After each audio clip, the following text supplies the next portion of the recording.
Hello guys, শুভ দুপুর। চলো আজকে দুপুরে কী কী রাঁধছি তোমাকে দেখাই।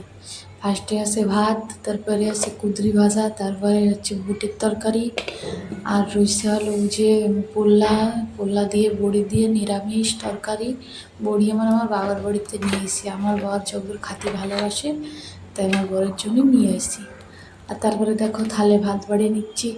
আজকে শুক্রবার, সেই জন্য তো আমাকে সব জিনিস আজকে নিরামিষ পাবা। আজকে আমরা মাছ মাংস কিছু খাবো না। আমরা পেঁয়াজ রসুন খাই, মাত্র আজকে আমরা মাছ মাংস খাবো না। আমার শ্বশুরবাড়ি খায় না, আমি খাই, তা আমার বর খায় না, আমার শ্বশুর শাশুড়ি খায় না। আমি থাকলেই খাই, এরকম না, না থাকলে খাই না।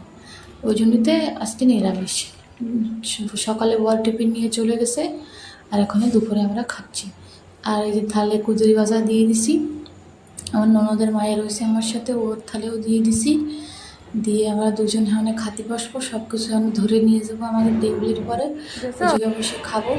খাইয়ে দিয়ে আর নিলাম না কোনো ক্লিপ। এবার খাওয়া দাওয়া জলদি কমপ্লিট করে থালগুলো ধুয়ে ফেলাতে নিয়ে আসি। থালের উপরে যেসব আঠে বাসন আঠে রয়েছে সব কিছু ধরে নিয়ে যাই। এনে ফেলালে তো ওই বেসিনে বন্ধ হয়ে যাবে।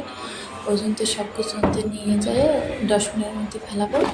ফেলায় থাল বাসন করে ধুয়ে একবারে সব কাম দাম দুপুরে কমপ্লিট। আর কোনো কাম দাম নেই সারাদিনে। সন্ধ্যার সময় এখানে শুয়ে উঠবো, তারপর সন্ধ্যার সময় থাল বাসন ধুয়ে সন্ধ্যার সময় পুজো আচরা দিই, আবার রান্না বান্না করবো। আর কোনো কাম